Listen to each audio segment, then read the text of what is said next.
Sleep paralysis is when during your waking or falling hours of sleep one is aware but unable to move. During an episode one may hear, feel, or see things that are not there. It is often a result in fear. Episodes generally last less than a minute and may occur as a single episode or be reoccurring. At least that's the official definition, that is. I asked you guys on Mr. Creepypasta if you guys wanted a video on sleep paralysis or on ouija boards. And 60% of you guys wanted a video on sleep paralysis.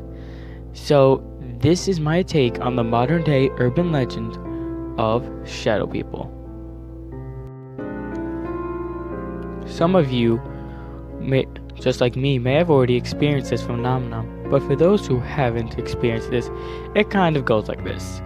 You wake up and can't move your body, unable to scream or do anything, only to move your eyes. Then all of a sudden you feel a sense of fear as you see a dark, black, humanoid shadows, also known as shadow people, in the corner of your room. Here is where people's experience start to differ from one another. Some people say that the shadow people just stand there watching them. This can be very unnerving to some. Think of someone watching you while you sleep. But some people find these types of shadow people calming. The next is way more terrifying and is not as uncommon as some people think. Some people report the shadow people end up crawling on top of them and suffocating them. Many people who do report this feel like someone is sitting on their chest and strangling them. People who have these encounters tend to classify these shadow people as evil entities. Even though those are the two most common, there are other shadow people who look different from the rest. Some are still fairly common. The first one is the Hat Man. The Hat Man is seen wearing a black hat and a trench coat, giving him a more human look. While some people see him as comforting and as a good spirit, the vast majority of people see him as worse than normal. Shadow people often thought to be the leader of all shadow people.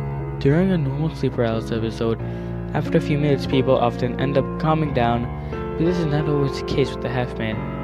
People report that after experiencing an episode with the Hat Man, people often seem uneasy for hours or the entire day. It's generally thought that the Hat Man feeds off people's negative emotions. So that covers the more paranormal part of it, but there is science about it. Think about this. For example, if you were scared of heights, you wouldn't just get paralyzed every time you were up so high. So why does your body freeze up when you're in a sleep paralysis episode? Well, normally when your body is asleep, it paralyzes itself so you don't act out your dreams, or so you don't start sleepwalking. In the case of sleep paralysis, it's the exact opposite. You wake up, but your body is still asleep and paralyzed, leaving you able to recognize your surroundings, but not able to move or do anything about it. I will start telling you a supposedly true story of sleep paralysis. I got sleep paralysis too, and it's different from most of the time, but there is one recurring experience that happens to me, and it usually starts when I feel like my father or someone from my family is in the room with me, and when I realize they're not supposed to be there and that something is wrong, it's the moment I see this man with white skin and wavy red eyes yell and jump on me and attack me, and he goes away when I start regaining moments and try to fight back.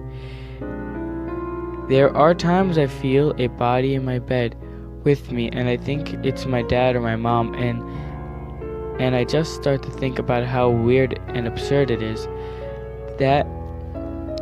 And when I realize, why would they be here? Oh shit, it's not them. That thing's attacking me.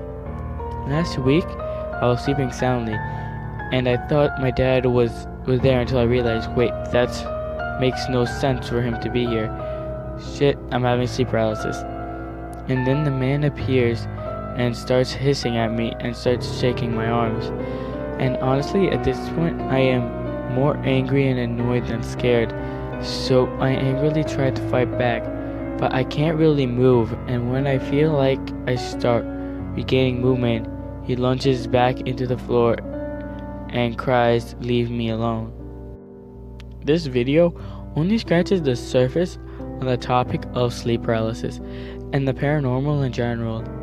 If you want another video on sleep paralysis, tell me. But for now, I'm probably going to do other videos in other places in the paranormal and a bunch of horror in between, of course.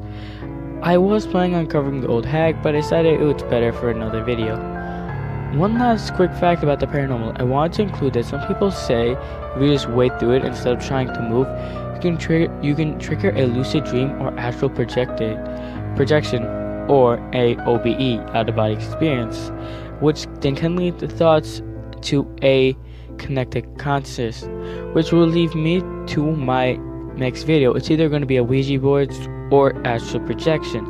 You guys can comment down, and also I'll be asking you guys on Creepypasta Amino too. You can follow me there. My name is The Dark Reaper. No sponsors. You guys should just follow me there because I do a lot of polls to decide what I'm going to be doing there. So yeah guys, this has been The Dark Reaper, and I'll see you guys on the flip side.